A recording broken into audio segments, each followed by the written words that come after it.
Hi, welcome to the Curious Midlife Podcast, the show that brings you conversations for the multi-passionate Renaissance woman. I'm here to inspire you to create a new sense of self by daring to be creative in everything you do, and to see the world as a playground to move, explore, discover, and enjoy at any age. I help busy midlife women reclaim and increase their physical strength and confidence. Get your mojo back so you can feel brave and adventurous again and age with grace. I'm your host, Dr. Julie Angel, movement coach, filmmaker, eternal student, author of the book Breaking the Jump, and creator of the MAP system. Stay curious, creative, and strong. Enjoy the show.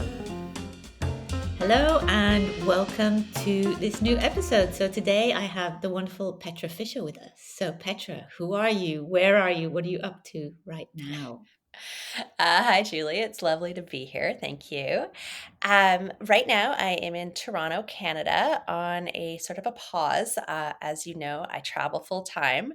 So, this is a chance for us to go and reconnect to some friends and just take care of some stuff here, which has been our home base for, oh gosh, we were here for almost 20 years, but we took off to travel 4 years ago. And we've only been back once in that time, and that was 3 years ago. So, it's an exciting time. But it's just a moment in time on this one.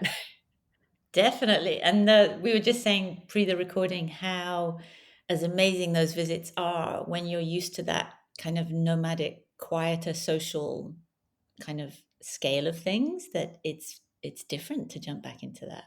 hmm It's really intense, and it's interesting because one of the reasons we left Toronto is we wanted to be outdoors more and we wanted to have friends who were outdoor sporty friends. So I know you are interested in surfing as well, and surfing ended up being kind of the main goal of our travels. And so all our friends here are awesome, but they're lawyers and they're film producers. And so it's very different worlds. And so it's interesting as you start to bridge all those kind of connections over time.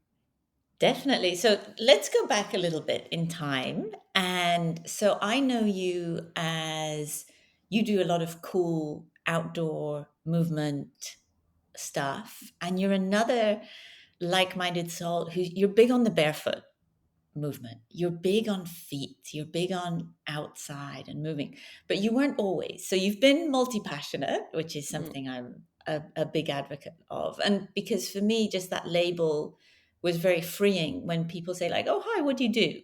And some people are like, "Oh, hello, I'm a lawyer. Or, hello, I'm a teacher." And I'd be like, "Well, I'm this. And it always just made me sound very flaky.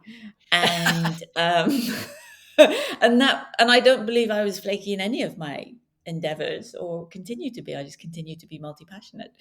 So tell us a little bit about what you do when you do travel, as well as having this beautiful motivation of and I really admire that committing to an outdoor life, committing to more of that outdoor play and movement, and having it as a very conscious decision that's, influenced big life decisions, like we're moving from our home city, from our friends, from our network, and we're going out and about.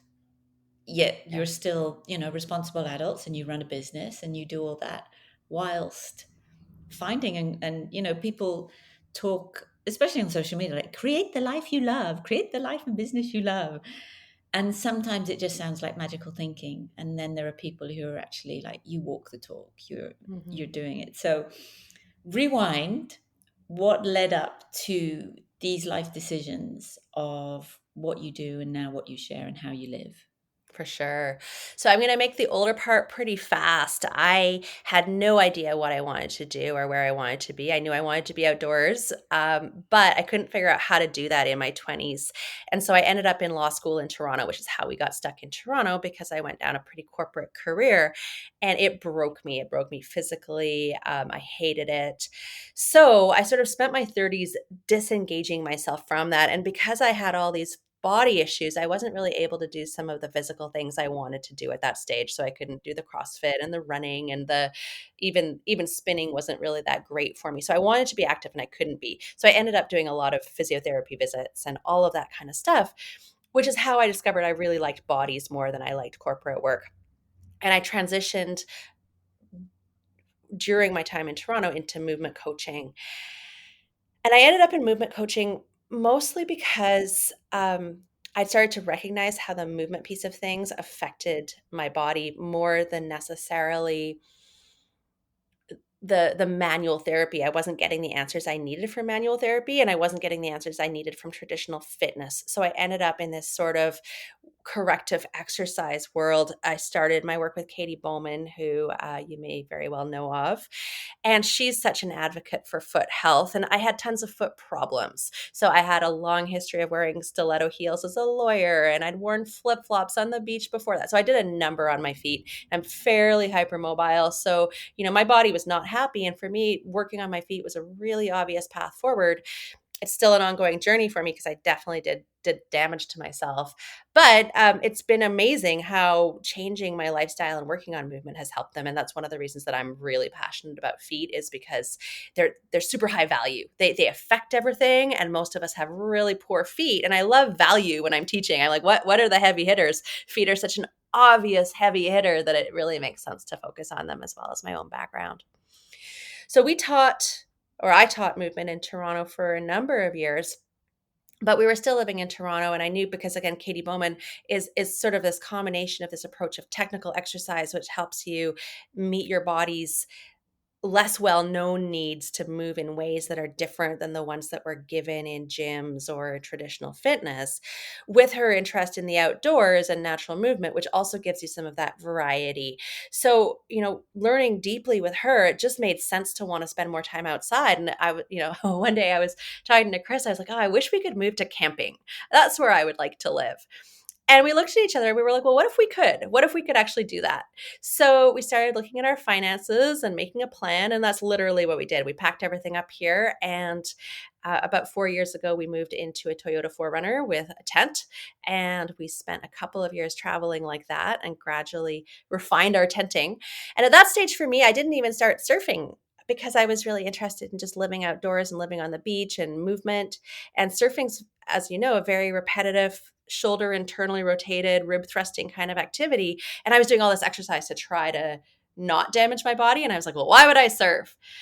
And then finally I was like, okay, but I'm also doing all this exercise to make my body more sustainable. So maybe I can build enough resilience to try surfing. And so finally, about a year and a half ago, I started surfing, and it's been awesome. Actually, it's been really cool to see how taking on an activity that I know would have broken me 15 years ago is now something that I can do. So I'm a terrible surfer, and I will probably always be a terrible surfer, but I can actually say I can surf now. So that's been really cool. And I turned 48 this year. So it's pretty exciting at this stage in my life to take on something that's new and genuinely challenging like that.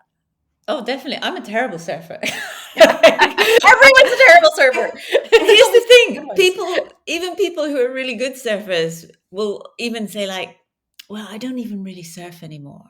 So I know you were on Rodrigo's mate break chat. So Rodrigo's so funny. So he's a very talented athlete and he's super chilled. And so we connected immediately. And he used to be a surf instructor and he used to, kind of live for surfing. But he has a family, he has a wife, and he has kids. And surfing it's a couple of things. So number one, it's a very, very physically demanding, very complex sport. Mm-hmm. It's really hard learning. It's like there's a big entry level to surfing. You can stay just kind of, riding the white water in and practicing kind of popping up. But as he says, like, but then when you get into it, then it's like, well, yeah, but it's only at this time of the day, and now the wind's up, and then the tides are up.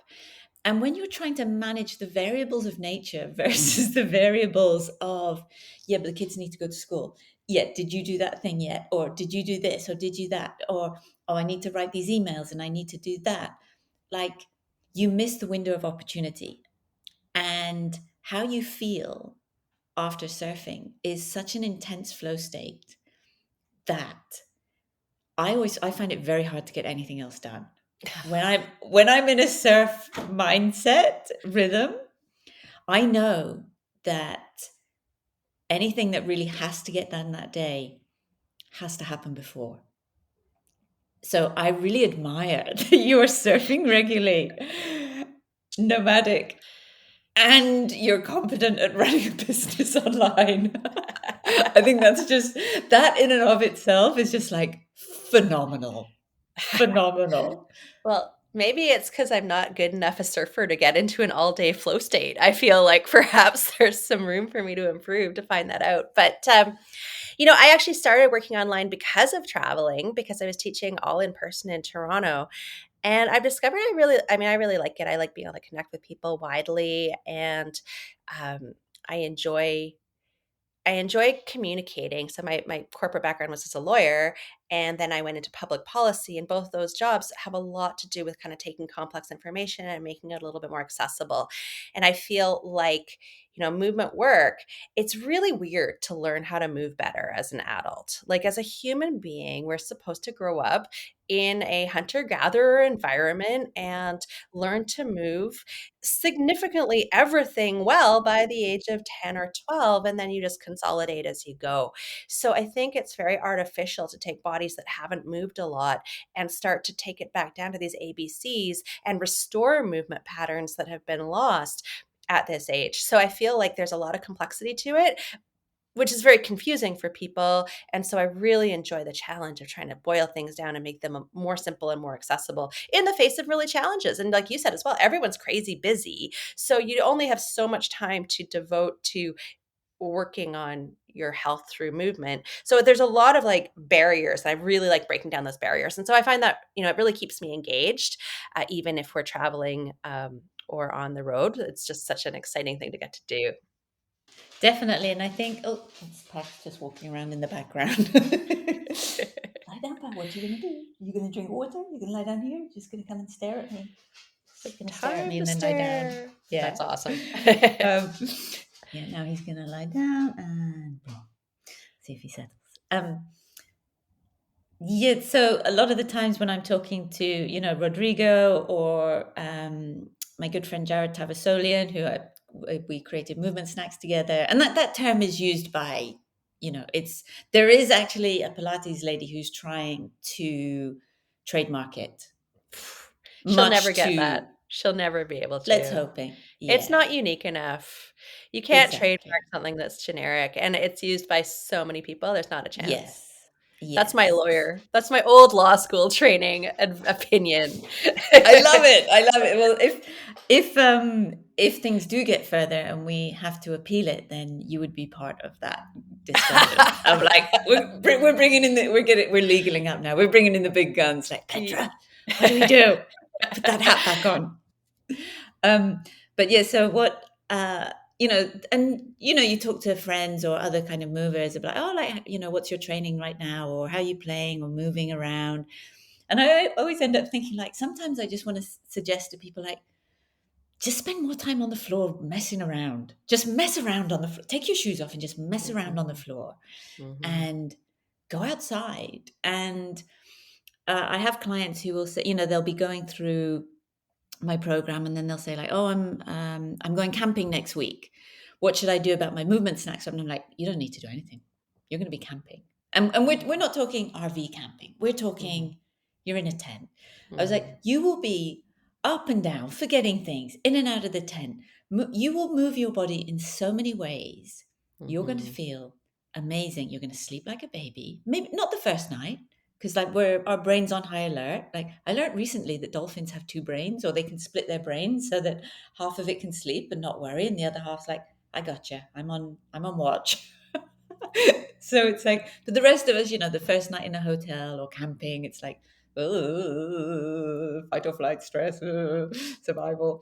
But yeah, just the outdoor way of being. I find, a day in the garden, I've moved in so many different ways of bending down, picking things up, and just moving in a way that feels at ease. And I'm really happy to also like pick up heavy things. And I'm just an advocate of movement. And I think it's interesting what you're saying of how it's weird as an adult to learn how to move again. It's one of those things that it's really simple, but people don't find it easy. I think that's definitely the case. And it's partly because, as we develop movement patterns, not only do we get physically stronger within the patterns we use regularly, but we also become neurologically disconnected with movement patterns. And so the process of relearning different patterns and reconnecting can be very challenging. And so I really think that when you're thinking about, your movement life, there's a huge place for specific focused exercises to help you figure out those blind spots and repatterning. And then there's a huge place for that all day just be moving. And the two work much better when you do them together, because if you just do the all day moving piece, you're exporting your current movement patterns to that all day moving. And if you just do the technical stuff, A, you're going to get really bored, and B, you're not going to get as much movement as you need. Because I think that, the research that we have is really clear that we all need to be moving a ton more. And it doesn't work as 3 1 hour chunks a week or half hour, whatever it is. You need a lot of it all day long. So those two together give you a really firm, strong foundation that helps you solve problems and meet your body's needs and create sustainability and feel better today. It's really powerful, but it does take some learning and practice. So it's cool. It's cool to do Definitely. both. And this whole, I mean, I always talk about being, or like you want to be 360 degrees strong. And I think, how you approach the, these specific movements. And can you talk a little bit about your cars? Because some people may know what cars are, and some people know, well, like cars is your Toyota 4Runner. So, can you speak Yeah. to that a little bit? Yeah, for sure. So my initial training was Katie Bowman and MoveNat.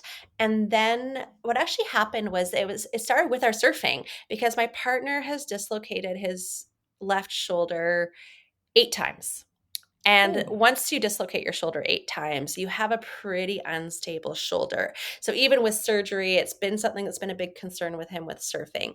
So when we first started our trip, I was researching, what we could do to make a better shoulder joint for him. And what I came across was functional range conditioning / kin stretch, which is a mobility approach that's been pioneered by a couple of Toronto chiropractors, Andrea Ospina and Michael Chivers. So they've created it, and it's awesome because it's this incredibly smart, well-researched joint mobility training system. And we started working on that because it sounded really good. So FRC is a system where you have a whole network of tools that can help you address pretty much any joint mobility issue. The CARs are controlled articular rotations, which are the building block of the system. CARs, as a regular daily practice, let you move all your joints in all of their biggest ranges. So that's a bit analogous to our getting up and down from the floor all day thing. You're doing time under tension, getting everything moved regularly. What that means is that you keep what you've got. And what's different with the CARs is you also assess. You are, every time you're looking at your shoulder, you're like, oh, hey, my shoulder feels weird today, or my neck feels amazing today. So you learn what you should work on next. And you learn to isolate movement, which, as I'm sure you know, most of us have movement patterns where when you reach for something in the cupboard, you don't just use your shoulder, you use your ribs, aka your spine, and you use your, elbow, use whatever you use, which is fine. But most of us have lost the ability to only focus on a single joint. So relearning that isolation, which you can then integrate. So you can isolate, you can improve in isolation, and then you integrate that improved movement into the rest of your life. So that's what the FRC system does, is the CARs are this foundation for learning the isolation and doing the maintenance.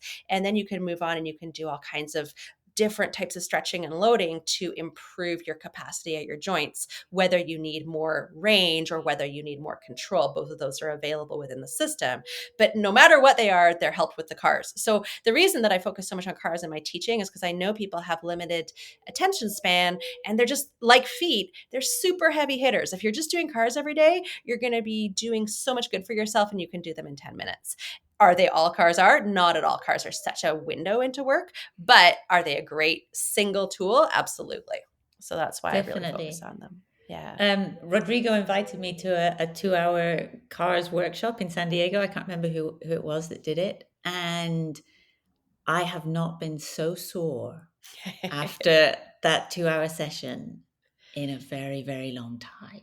And I can't remember which movement person it was who said speed hides need, but this slowing down and awareness was like, you want my hip to go where? like, like whoosh, and you can feel your palms sweating, and to slow it down. And I think it's the Z Health or Z Health system that they talk about kind of brain shadows as well, because our body's always protecting ourselves. So when you're doing like the very slow ankle circles, it's like the hands on the clock are like smooth, smooth, smooth, ratchet, like smooth, smooth, smooth, jumping 4 to 6, jumping 7 to 9, and then like, oh, let's go back and say hello to that. Like, let's. And I'm always talking about, let's just go and say hello. Just say hello. Just keep everything at a like. It's all just an invitation. It's all reveal and heal. It's just reveal and heal, reveal and heal, reveal and heal.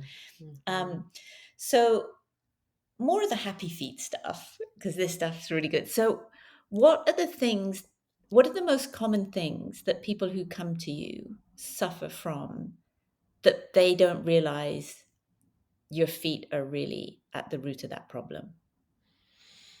Ooh, that's a really good question. I don't know if I could like give you a data-driven, reliable number, but I'm going to say pelvic floor issues are probably the biggest one. The pelvic floor is ground zero for movement issues, and our feet and our hips are so compromised. So pelvic floor stuff, I think of it as sort of two groups. Like pelvic floor stuff can be affected by pressure from the top, which is your breathing and your core function, and it can be affected by issues from the bottom, and that's your feet and your hips. And it's usually both. And both are really foundational. I could probably do a breathing course as well, because you can't argue that breathing's not one of the foundational keys. But, you don't tend to think about the fact that the way your foot does or doesn't twist when you walk can have a big impact on your pelvic floor. And in fact, it does, because that's the key to your pronation and supination expression. And that's how your hips are rotating, and your hip rotators have a huge influence on your pelvic floor function. So I would say that for sure. And the numbers of pelvic floor issues are they're out of control. So I would say that one for sure, but you could be looking at back pain. You could be looking at neck pain. You could be looking at knees for sure. Like everything up the chain is affected by your feet. It's that simple. And I personally feel really different emotionally if I've had to spend most of my day in shoes than if I've had to spend my day barefoot. And that's something that to some people, they may be like, you're just an old hippie, Julie, or you've got like, what's going on now?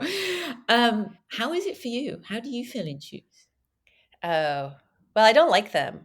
But I just find them not very comfortable. Like even really good barefoot shoes, like my feet, and that could be just adaptation time. But we spent last winter in Nicaragua and Costa Rica 99.9% barefoot.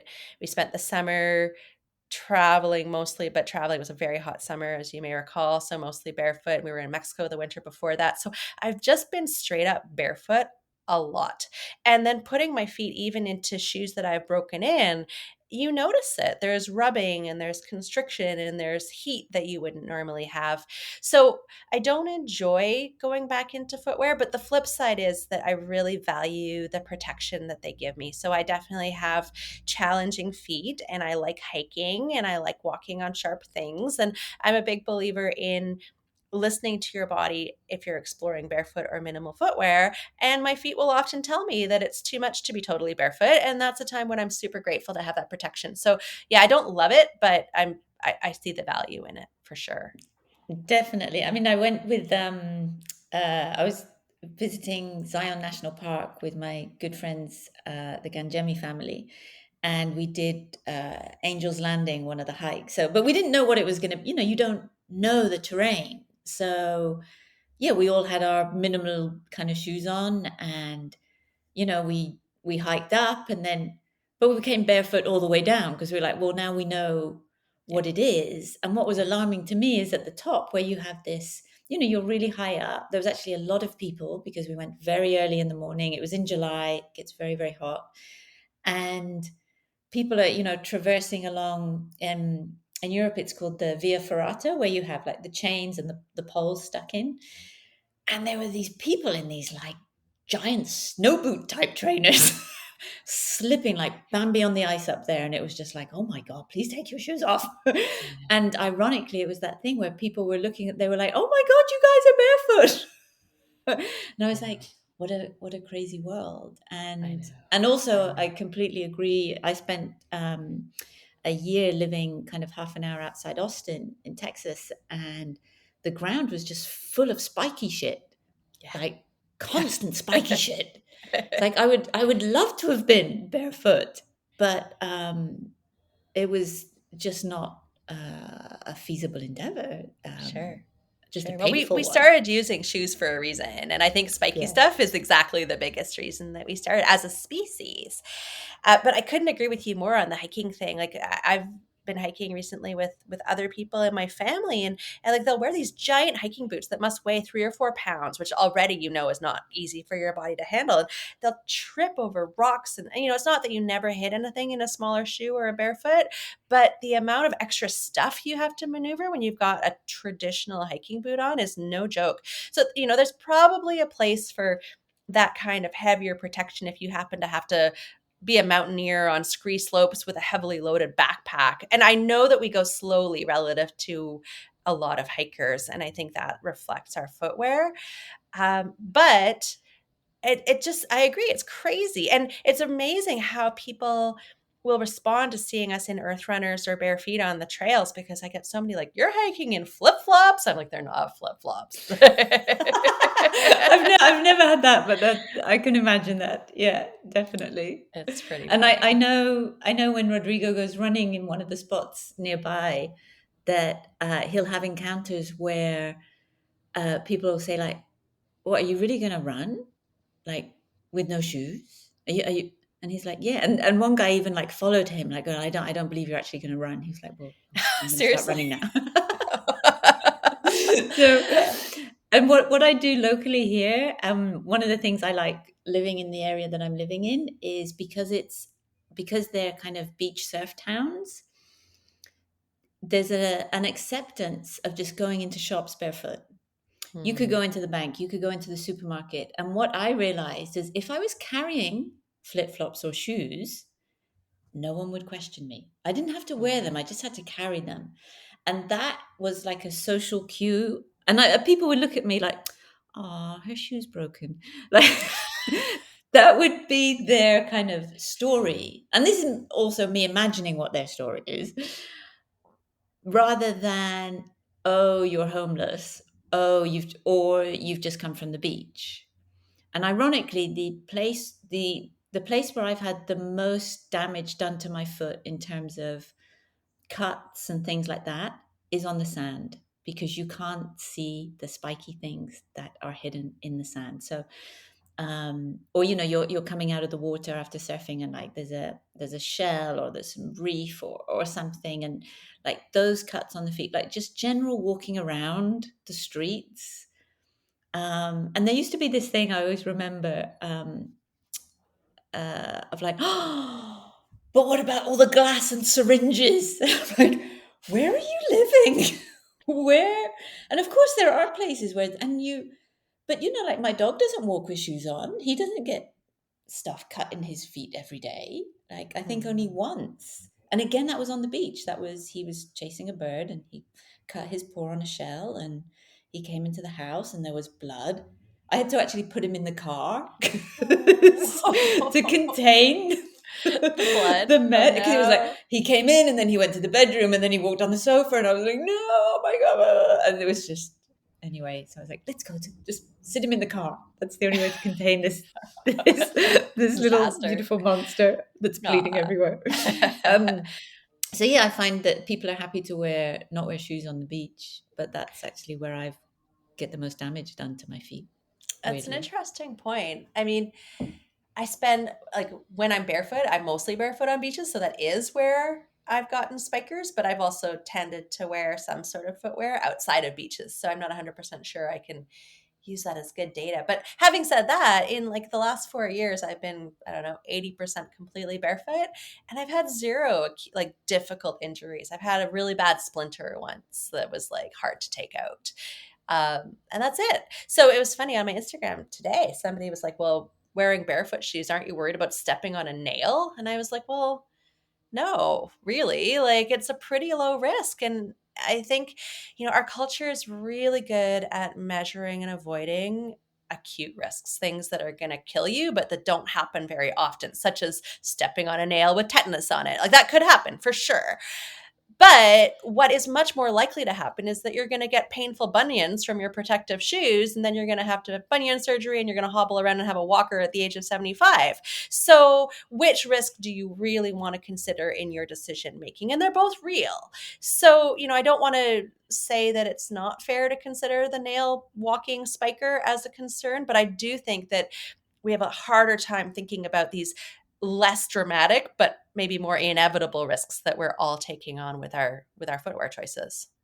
Definitely. And what was your journey in terms of transitioning from the stiletto life to the more minimalist or minimal shoe life? Like what I know kind of what mine was, and it involved a kind of very dramatic 30-minute rolfing session with a friend where I went from Nike Airs with personalized bespoke insoles in them. So like my feet were like hoofed. There was like I felt nothing.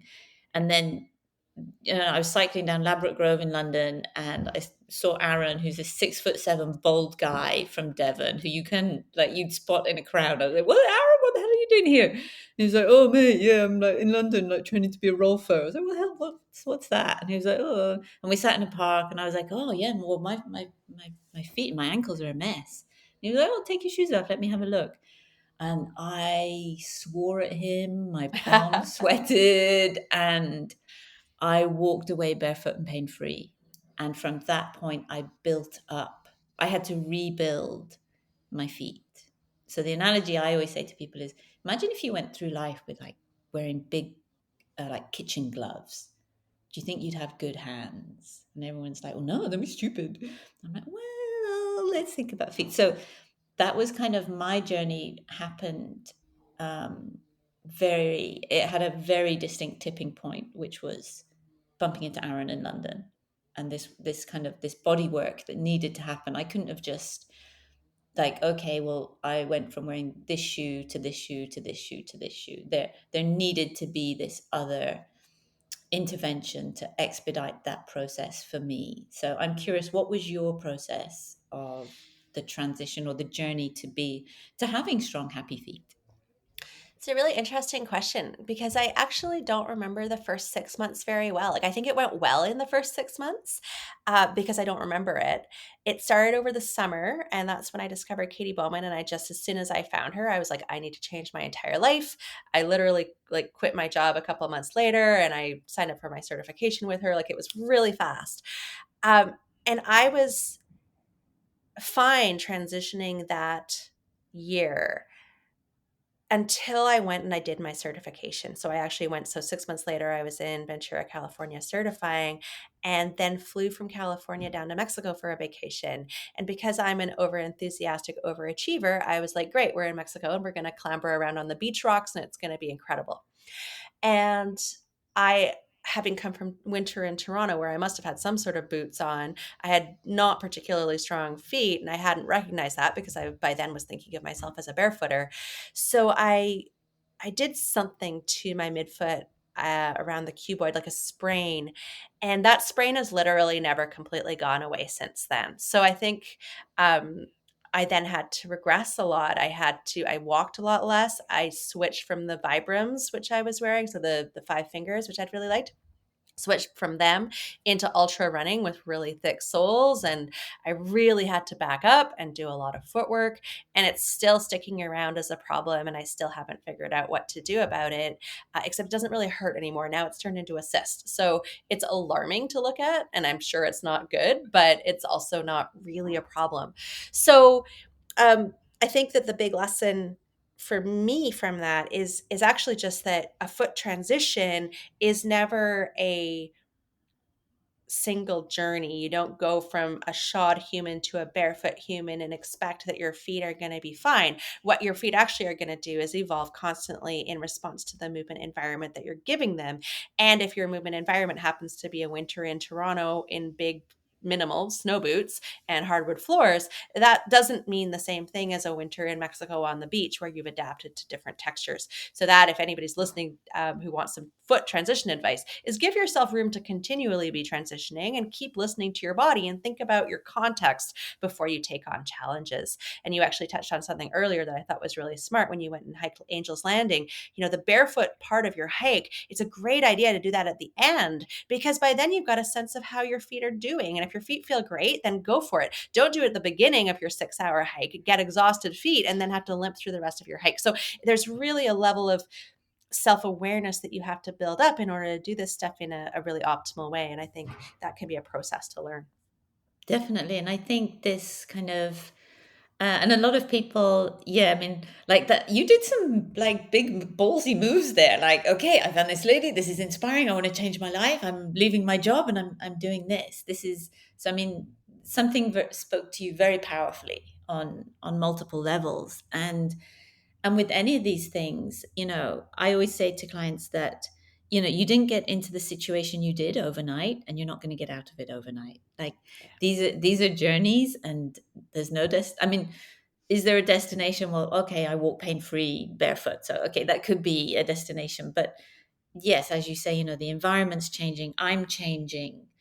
The world around me is changing. And what's my adaptability and resilience around that? So, as someone who's traveling all the time, a lot of people I know from so I traveled a lot for kind of 7-8 years. I've chosen to be in the same kind of area and have more stability and community for a little while, and I'm starting to get itchy feet again. Like, I dreamt I was doing van life all around the Mediterranean 2 nights ago, so I was Oh, like, okay, maybe. And there's all sorts of sailing projects, but it's really lovely I've had this opportunity to explore America a lot more and to get to know the Baja Peninsula, and do some other wonderful things. Um, but people think that traveling is being on holiday, which it is not. For me, traveling was about, there is this constant adaptation to the unknown. So, give us a taste of kind of life on the road when I mean, you're not going to know what like Bali's going to be like until you get to Bali and you do your life there. But looking back at, maybe like I was following you when you were in Costa Rica. So what was the kind of, the daily routine or not routine of someone who is a minimalist, traveling, an online movement coach, and is surfing and living life? Like, what were the kind of days? What were your rhythms? well, I think you put your finger on it, that it's actually really hard to have rhythms and there's a lot of constant adaptation, and it just depends on where you are. So, one of the things that I hadn't fully appreciated about Mexico is that in Mexico you get to surf in the mornings, and it's much less tide dependent than it has been in the other places that we've been. So, then you can have a schedule because you get up, and we're early morning people, and the surf's always better in the morning because there's no wind. So, you dawn patrol your surfing. So we would get up, we would do cars, we would surf, and then the rest of the day would happen. In Nicaragua and Costa Rica, that wasn't how it could happen because it was very tide dependent, and I found that quite challenging. So, it's interesting. There's always trade-offs, and the sense of community and scheduling and predictability of being in a place and having a garden and maybe having some chickens. Like, I love that idea, but I also really still enjoy traveling. So we're kind of on the opposite side of that, where we're like, maybe we should stop traveling sometime, but we're not there yet. So all that to say that I find that I like to think about my life more as a set of toolboxes and priorities. So, in a day, I really try to walk at least 10,000 steps. I really try to get early morning light. I always do cars. There's very few exceptions to that. And I find that I get a little bit itchy if I don't get regular movement classes in. And that's partly because I teach and I find it very inspiring to learn from other teachers. And it's partly because I don't work out as hard if someone's not telling me what to do. So for me, those are the things that I try to get into most days, but I'll usually do is either surfing or a movement class. And I also try to do a personal practice for my maintenance goals. So right now I have some footwork and some spinal mobility work that I'm working on regularly. So there's almost always an afternoon kind of 4 p.m. to 5 p.m. mobility and personal practice session, but that could be a class. And then it's just slotting in those pieces around the edges. We don't go out very often. We cook a lot together. So by 5, it's time for us to cook and hang out. And then one of the things that we've been really trying to do, so I love how you pointed out that traveling full time is not on holiday, it's living. And it's easy to get traveling and vacationing confused. So when we were traveling in Mexico for the first time, we were staying at they're basically trailer parks. That's how you can camp there. And you would see these snowbirds, the Canadians who spend 6 months a year in Mexico, they would drink heavily every single day. And it almost cured me of drinking because I was like, this is not how I want to live. And for me to do the things I want to do in my life, like it meant like being like, okay, well, we consciously are going to drink minimally. And if I don't drink in an evening, then after dinner, I have some time to work on Spanish and to roll on the floor and to do some gentle stretching. And that lets me get in that kind of little extra thing in the day. If I have a few drinks, whatever, it's not the end of the world, but it also means I miss out on that. So I guess it's like this toolbox of different things I can draw on depending on where we're at. Does that make sense? Definitely. And the distinction between the vacation and the traveling is, I think, probably one of the most misunderstood. And how do you deal with Wi-Fi when on the road? We changed how we travel. We literally changed it. It was so hard running everything through the truck and when we were camping, it's so unpredictable that we switched to an airplane travel model last year. So that's why we spent so much time in Nica and Costa Rica, because we rented Airbnbs for a longer term so that I could teach and so that I could have some predictability. And it didn't always work out because it turned out that our internet connection in Costa Rica was not all that it could have been. But in Nicaragua, it worked out really well. And so, yeah, we were like, okay, well, we'll do full on digital nomad style travel instead of camping travel in order to work more. So it's a bit ironic because, the whole thing really was started with my desire to live outdoors and camp full time. And now we've changed that so I can teach. And I think that that will work for me for an amount of time. I really enjoy teaching. The other thing that affected that decision is that I found it really hard to do studio practice when we were camping because the ground isn't flat and because I'm I think everyone's more temperature sensitive than you think you are.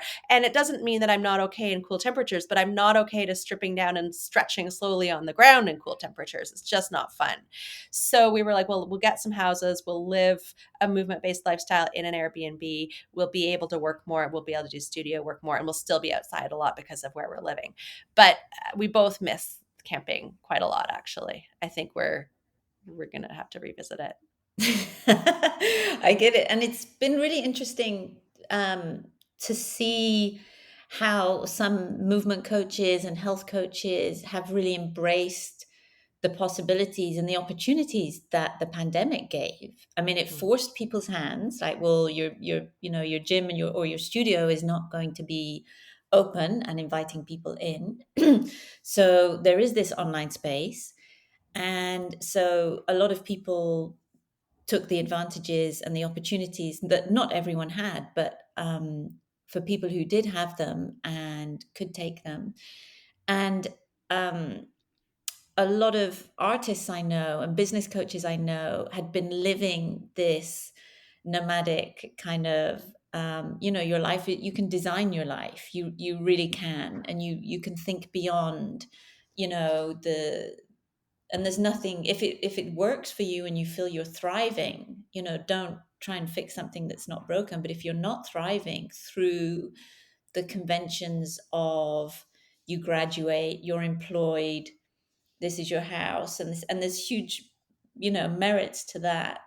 But if you're not thriving in that model, I believe that the technology has just democratized what's possible for so many people. So it's been really interesting to see kind of movement worlds do what the creatives were doing and the writers were doing and the photographers were doing for years, and everyone's still just like, oh, but is the Wi-Fi any good?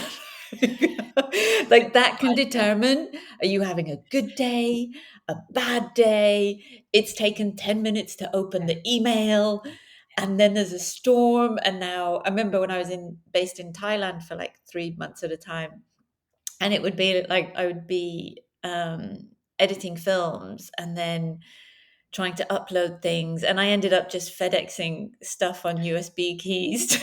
Just like I can't get this to the Yeah, client. I'm just going yeah, to FedEx yeah. it. Shit, this is too hard.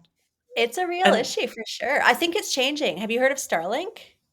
yes, Mr. Yeah, Musk. I'm hearing Yeah. really good things about Starlink. So I think that, our game plan right now is we're going to spend the next year or so in Asia and explore there a little bit. And then I want to do some long walking. I really want to do some Mm. serious walking, and there's some amazing walking opportunities in Europe that we'd like to Mm-hmm. explore. And then after that, it's like, well, maybe we should come back home and do some van lifing hybrid model where we're vanning in the summer and in a place in the winter. So that's kind of our general, very loose goal. But I think that Starlink changes the whole game as far as van lifing goes. Definitely. And what do you take with you Ha! For exercise gear or for everything? for everything? What's your everything? We take so much stuff, Julie. We travel with a knife sharpener. We're so not minimalist. It's game changing if you want to cook. But having said that, we actually have kind of got it dialed down to a little bit of a thing. So we have like an exercise gear package that is a lot of foot stuff, a little bit of rolling stuff, a lot of half round foam rollers because those work for seating as well. We have our clothes pretty organized into kind of like I've got 4 cubes and Chris has 2 cubes because it turns out Chris doesn't actually wear t-shirts ever, so he doesn't need very many clothes, which works for warm weather. We've got sun gear for surfing, and then we have lighting gear for the studio and technology. And then I'm sure you're also aware of what humidity does to technology. So we've got some pretty serious like Ziploc bag um, infrastructure, and then our kitchen bag, and the kitchen bag lets us use our good knives and gives us the tools that we use regularly in the kitchen. And I think that's about it. What I miss the most are books. I miss having real books, and especially for movement work, having books as references is so much better than electronics, but you just can't justify that, and the electronics are pretty good. So yeah, that's Yeah. about what it boils down to. I think it's really clever to take a knife sharpener because that's like Wi-Fi. It's like, is cooking a chore or not?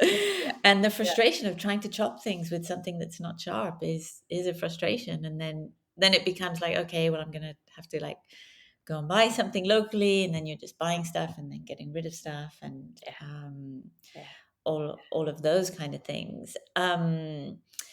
So what are you hoping to uh, experience in Bali? Ah, Bali is almost an accident because we really wanted to spend the winter in Sri Lanka, and unfortunately, they're having a very serious economic crisis right now, as you are nodding, So I don't think that that's going to work out. And we had to find a couple of months to fill between our time in my mother's place and going to Sri Lanka, or finding out if we could go to Sri Lanka. And we were like, well, we could spend $2,000 a month and get a place in Ontario, or we could spend less than that and go to Bali and be surfing. So that's literally why we decided. And plus, it's a dream destination. So I expect that the surf will be too busy for me, and I think it's going to be weird to be in a very busy place in Asia because most of the places that we've traveled have been very empty. So we've been mostly in Baja and the west coast of Mexico, which is not super empty, but it's not super busy either. And then Nicaragua is very empty. Where we were in Costa Rica was literally the end of the road. So we're about to go to one of the busiest tourist destinations in the world. And I don't know what we're going to think about that, but we'll find out. And I'm sure, as you found also, once you're actually on the ground in a place, you have all these opportunities to figure out your next steps. So we're going to go to Bali and figure out whether Sri Lanka is even possible. And if it's not Sri Lanka, whether we're going to stay in Indonesia. So yeah, it's just a giant question mark. The thing that I'm most concerned about is the time zone difference, because it's going to be really tricky to figure out how I can do any live teaching with a 12-hour time zone change. But apart from that, I mean, I'm open. I think the food's going to be great. I'm ready. I bet. I Yeah. bet. So I was in Sri Lanka the year of the tsunami. I was there for the tsunami, Oh, wow. and I very serendipitously, the afternoon before leaving, I was in London doing that kind of final run around to get a few things from the chemists, and I bumped into my old and one of my excuse me, my older anthropology teachers, and she was like, "Oh, Julie, do you have time for tea and cake?" And I was like, "Oh, I'm running around," and I was like, "Yes, yes, yes, yes, yes, yes, Jasmine, I do." And so she was like, "Oh, so what are you up to?" And I was like, "Well, I'm going to Sri Lanka tomorrow." And she said, "Oh, that's where I have my honeymoon." And she's from India, and she recommended. She said, like, "Oh, you have to go to this place and this place and this place." And so, whereas my boyfriend and I at the time, our plan had been to kind of spend Christmas on the beach, we then decided, no, we're going to go to the Candelarma, which is this incredible eco resort in the middle of Sri Lanka. And so we basically, like, and we would travel with no plan. We would like just arrive, okay, fly into Colombo, get a taxi down to Unawatuna, and we'll just drive around in that taxi until we find. And I remember the first place we stayed in was this little kind of tree hut, and it was just incredible. And so we were on the south coast, and then on the day before Christmas Eve, on Christmas Eve, we left the coast and headed for the Candelarma. And we would have this kind of thing of like, okay, we're going to have 2 nights in a beautiful luxury place, which is like, and this was what, 10 years ago, 20 years ago, 15 years ago, I don't know, time's so abstract. That, this luxury place was $200 a night, and everywhere else we stayed was like $5 or $10 a night. So over the holiday, it kind of evened out. Yeah. And had I not said yes to the tea and cake, we would have been at the coast. And I know exactly what we would have been doing at 9 o'clock in the morning when the waves hit. And the people we met there was an Irish couple who they'd been traveling around the world, and this was their holiday before going back to Ireland to start running the family's farm. And there was a Spanish family, and none of the Spanish family survived. The Irish couple, they were drawn out and I know, like, we would have been sat eating my papaya like 9 o'clock in the morning, and they got taken out with the wave, and they were separated for 24 hours. They didn't know if the other one was alive. She broke her leg, and the other one, like, I think he had like quite a few broken ribs, and they hung on to palm trees. But you're traumatized. I can't imagine that. And to know that whole area was just flat. And Sri Lanka was is an incredible place. And to watch the socioeconomic breakdown right now is really heartbreaking. And there was a really bizarre moment when I was flying back, and I'd offered to give up my plane ticket.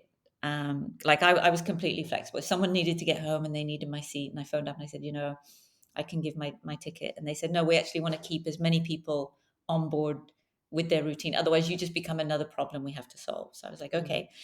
And when you walk on the plane, there's music playing. It was Blondie, The Tide Is High. And I remember thinking, oh shit, you really need to change that playlist. This song cannot be on the Sri Lanka playlist for the next few years. And the grace of the Sri Lankan people was just so beautiful. And everyone was in shock at the airport. And there was people you could tell that, they'd been, and it was funny, all the Brits and Irish were really drunk. And you could see who'd like lost everything in the tsunami, because they were wearing like the weirdest clothes.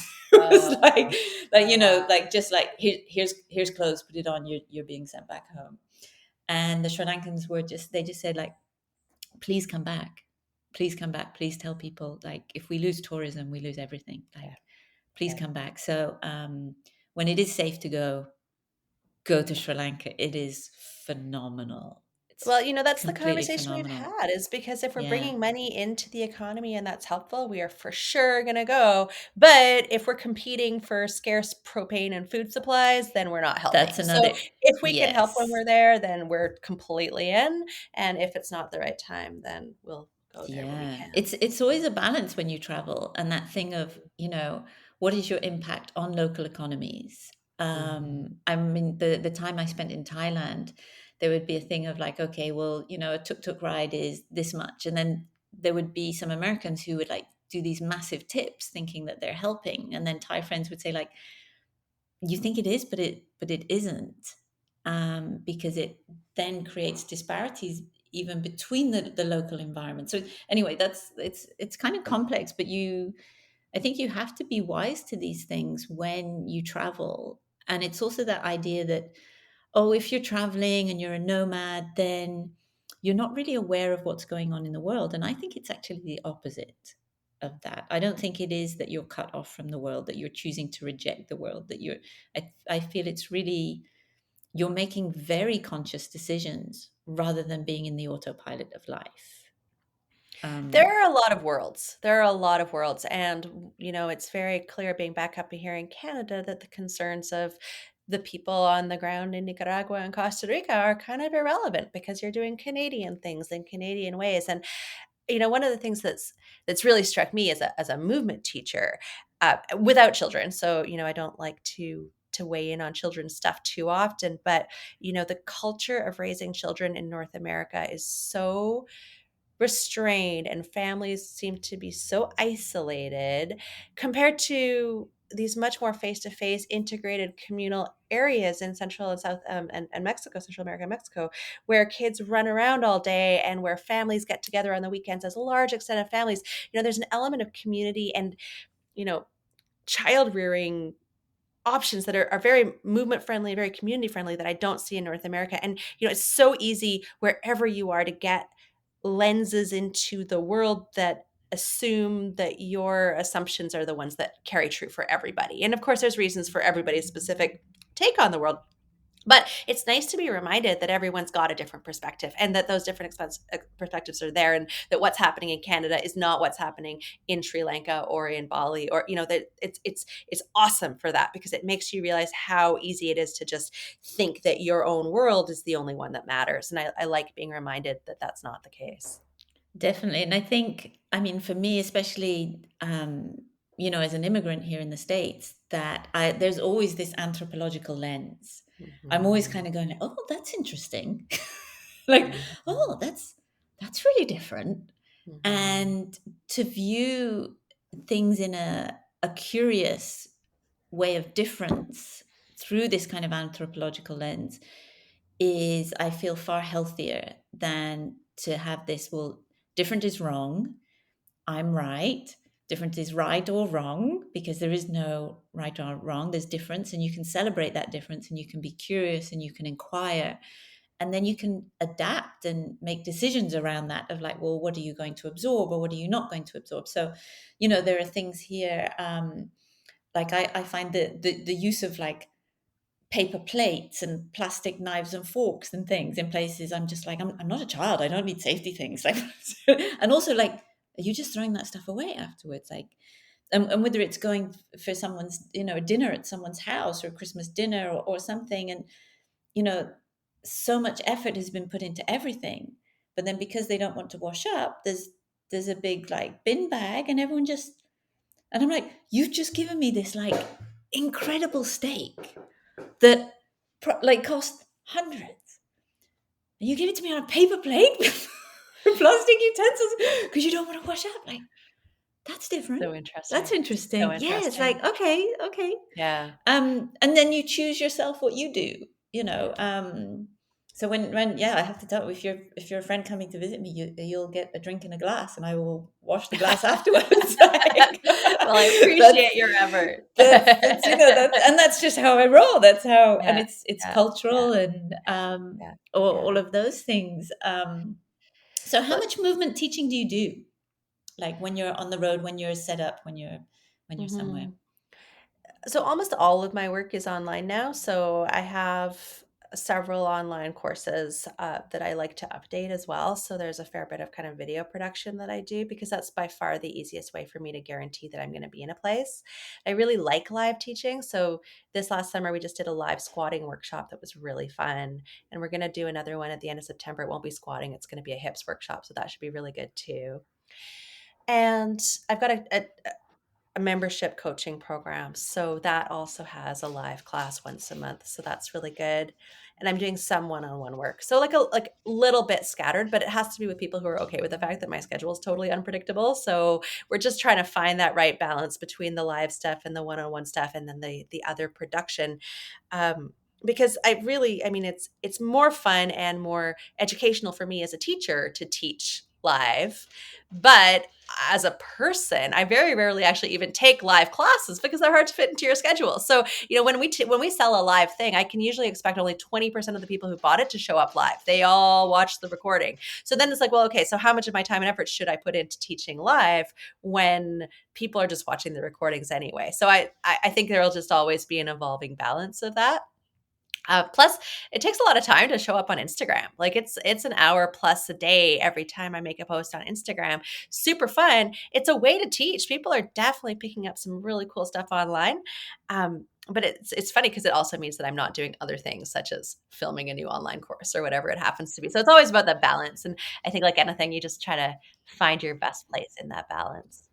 I mean, I admire, like, I celebrate your Instagram content. Every time I watch something, I'm like, I mean, that does take, time to create. I appreciate the time it takes to create that. And it's really, obviously the educational component is spot on and articulate. And then you have the text and the video, and then you need to edit. And these things don't just happen as a kind of like, I don't know, you put the phone up to your face and go blah blah blah blah blah, boom, post. And Celine Yeager and I were talking about this, of like, there's such a difference between creating valued content and really consciously valued content. And I also think that for you, and I think for me as well, that we want to walk the talk. We want to be authentic in, we're movement coaches and we're big advocates of nature and spending time outside. So if I'm inside all day on my laptop, Mm-hmm. and then there's also, and there are days when, like yesterday was actually a really weird day for me because I spent more time than I normally would. It was doing really cool stuff, which is going to feed into like, okay, there's a strong resting course that I'm building. And so I was doing all these breathwork drills. So I was recording them outside and then coming in, and then I recorded a podcast. And then I wanted to edit some of the breathwork drills. And then it was like, and in between that, I mean, I always walk for at least minimum an hour and a half a day with my dog. Like that's a non-negotiable. That happens every single day. We get up in the morning, like I wake up, he wags his tail, I brush my teeth, I put water on my face, I put clothes on. I don't call it getting dressed because sometimes when I come back, I'm like, oh, that's inside out. That's just like, all my That's clothes amazing. is black. It's just like I have clothes on, and I am not naked. that's fine. So, and I really treasure those early mornings, the cool air, the nature, and the encounters I have with other people, which aren't very many in the morning, but everyone between the 6 and 7 a.m. mornings are like, hello, good morning, how are you? Like, they're the cool crowd. Like 8 o'clock onwards, you're like tired, wired, rushing, coffee, blah, blah, blah, blah, blah, blah. So so when I say to my clients, like, I don't know how available I'm going to be this week because I'm going sailing, or I'm going to Baja, or I'm going camping off grid, they're like, okay, cool. Or I'll say, like, I should be able to have signal maybe once a day. So let me know. But this is the thing. And I think it's important I really appreciate the visibility that social media allows women of our ages to be living the lives we lead, to show people who maybe aren't thriving that there are other ways of doing things. You don't have to have you don't have to be some trust fund baby to enable this life to happen. There are things available to you. And so I really appreciate, and I know other people are really, when I asked a few people like, oh, who should I invite on the podcast? Your name came up by quite a few people. They were like, I want to see midlife women who are in nature, who are moving, who are living well and doing it really honestly. I really appreciate the honesty in what you share in your emails, or whether it's like, when you're in Costa Rica and it had been raining and like all your kit, and like it's not just the honesty of like the good times, it's the honesty of like, today this sucks, or like, I went surfing like 4 weeks ago, and I was just being lazy coming out. I kind of threw my board to the side, and the wave pulled it, and my leash pulled it, and my knee's fucked. Well, it's not fucked. It's like I love my knee. And every time I love my knee, and it's here. I think I've got like another 2 weeks, but it's like, and I was really like, this summer is gonna be amazing. Ah! And I'm like, okay, doing something different for the next 6 weeks, and because that's life. Like, like quirky stuff happens, but are we resilient? Do we adapt? So I really appreciate you as a role model of doing the life you lead, and doing it authentically, and showing up so consistently, and sharing it. I just want to say thank you for that, Thank because I know you. other people really appreciate that.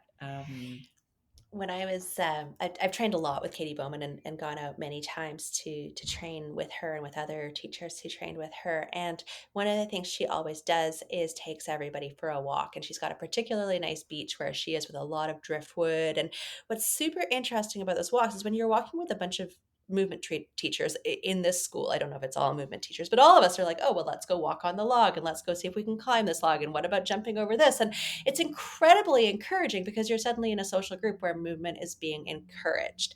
And because other people are thinking creatively, you do more of it yourself. And so you are also now a person who walks on a log or who climbs on a branch. And I think that that's what excites me about being there on social media, is that it's more diluted, but seeing other people do these things is what gives you the possibility. And our brains just like to go in these straight lines. But if you see other people do something that's even not that hard, right? Like, I mean, I walk on the beach barefoot and I walk on logs. Like, it's not rocket science what I'm doing, but it gives permission to other people of our age to suddenly do that, because that's what happens, right? Is after the age of 12, people stop doing that, and especially women. So I think it's awesome that my life can be a little bit of can give people some creative ideas they might not have thought about, and to model movement. And of course, as a white, a very privileged middle-aged woman, I have the power to be able to be the weird one in public. Like, I can go barefoot and be an example, rather than be a weird person who gets shunned in most contexts. And so I like to use my privilege to model movement as an option. And my hope is that that helps more people become more okay with that. Because, as you say, it doesn't take very far out of the norm to make people look at you funny. And so we need to start making movement more normal if we all want to thrive, really, because what's normal right now is not helping most of us be very happy. So if I can be a little weird and show up on social media being a little weird and live a little weird, then that is something I'm really happy to take on, if that can help everybody else as well. I love that. I mean, I'm always saying, just like keeping shit weird, just keeping shit weird. just like be the weirdo in the park, like stand on the railing. I like one of my favorite things on the beach is I love throwing rocks and stones. I just love it. It's just cathartic. It's just like, pick it up, throw it into the ocean, run in, pick it up, carry it back, throw it again, throw it overarm, underarm, to the side. And sometimes I remember, I think it was last year, I was walking past somewhere, and it was actually a friend of mine, Olga Henry, who's based in Santa Monica. She does trick slacklining. Oh, wow. And she has a background, she did a lot of modeling and a lot of photography. And when she brings creativity into projects, she will go further in that movement project. So if she's trying to learn a new trick, she'll bring this kind of aesthetic creativity into capturing images in photo and video of it. And in the same way, I know filmmakers, a mutual friend of ours, Anya Chibis, when she works with Olga and with me, like, so the movement things that Anya is prepared to do to get a shot is different than the movement things that Anya would be prepared to do just when moving. Yeah. So there's, she would rappel down a cliff to get a shot of me running on the beach from the cliff. Yeah. And she would do other stuff. So spending time with Anya and Olga really made me kind of feel this kind of level of, I can be more comfortable with my visibility. And for me, it was really big to go from being behind the camera to in front of the camera, because I was very comfortable behind the camera, and I was good behind the camera because I was so uncomfortable in front of the camera. I knew how to make people who were uncomfortable in front of the camera feel comfortable. But for me to take that step was, and to do it starting at age 49, like I'm 52 now. So it's been kind of 3 years. It's been this journey, and only really in the last, it was actually 2 years. It was the off-road surf trip to Baja.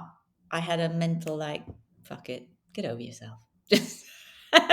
And that was from a routine of complete down regulation, getting up. I would walk for an hour on the beach, like walk basically naked on the beach in the morning with packs. There was no one there.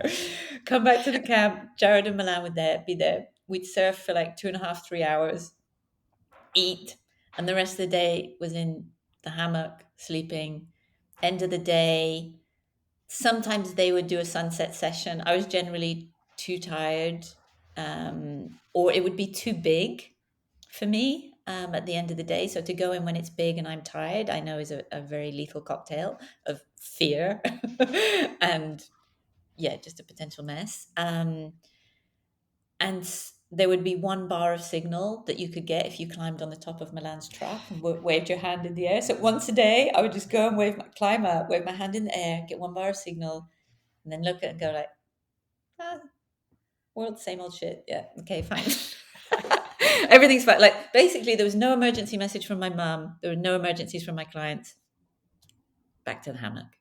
Perfect. And that downtime and contemplation and creativity made me think of all these things. So there's one video where like I'm wearing this like red silky dress that you can move in, because Olga always wears these dresses, and I'm like, that's just like a beautiful thing to move in. That feels beautiful on your skin. You have full range of motion, and there's an aesthetic beauty to it. And I love the fact that this invites so many different lenses. This invites, you've gone beyond the norm in the movement. You've gone beyond the norm in your uniform as well. Because I'm also not someone who, like, it's ironic that the world wears sports clothing and doesn't do sports. Like, it's always just been like, wow.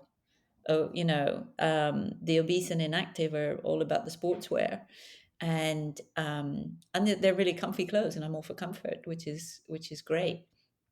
But it's also, well, if that's comfortable and can move in and can look really beautiful, then why not as well? Let's question that. And I have friends in Denmark who, I remember one time she was walking with her pram with her youngest child, and it was a really nice day, so she started jogging. But she wasn't wearing her sports uniform. So this was very alarming to the public. And loads of people, are you okay? Do you need help? Is anyone chasing you? And she's like, I'm just going for a run. But she didn't have the uniform on. So, people are so easily alarmed. But I really appreciate the concern for people to say, are you okay? Is everything okay? People are super nice as a general rule and very thoughtful, but it is also really interesting how little it takes from our cultural norms to start getting people upset. And it's interesting because it gives you lots of opportunities, because then you can play with it. And certainly, finding a voice online can be about pushing into some different areas and, showing people something maybe they didn't think of before. So you can play with it, but you also are constrained by it sometimes as well. Like, sometimes it is just like a little too weird to do whatever it happens to be. Definitely. So just to wrap up, what are you doing right now for fun?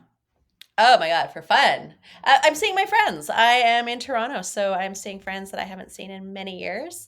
And apart from that, I actually find my life really fun. So I listen to audiobooks as I walk, and I hang out with my partner, and we live well. We enjoy living. I love that. Thank you. And where can people find you? What's the best place for them to start finding you and following you? And For sure. So I think my Instagram seems to be the place most people like to find me the most. So that's at Petra Fisher Movement.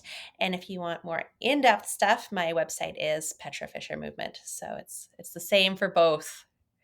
what are you working on at the moment? And this may change. And if you're listening to this now, or if you're listening to this in 6 months' time, we will update the show notes. So, but what's in the pipeline at the moment? Yeah, for sure. I was just working on it this morning. So I've had a membership program ever since I first left for traveling. So that's almost 4 years now. And every year I refine it and I change it. So last year we changed it to a new platform. That's great because it's super searchable. And we've built up a lot of classes now. So the idea of my membership is to have sort of bite-sized movement coaching, but about everything. So it's very encompassing, but hopefully achievable because it's short classes. So I've got 145 short classes right now, as well as all the bonus stuff. It's huge.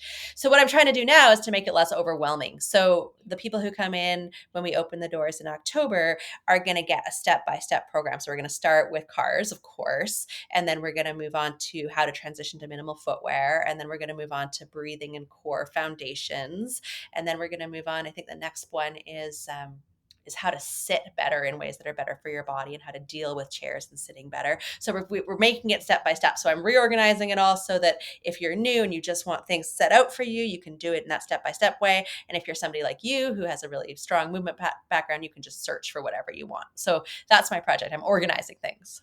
What a resource. That's a lot of content. That sounds It's so phenomenal. much. It's That's so much. amazing. That's a lot of Yeah. fun. So amazing. Well, thank you for carving out this time in your day whilst you're in Toronto. And thank you for sharing and doing the work you do. And any final thoughts, any final comments, advice to anyone listening?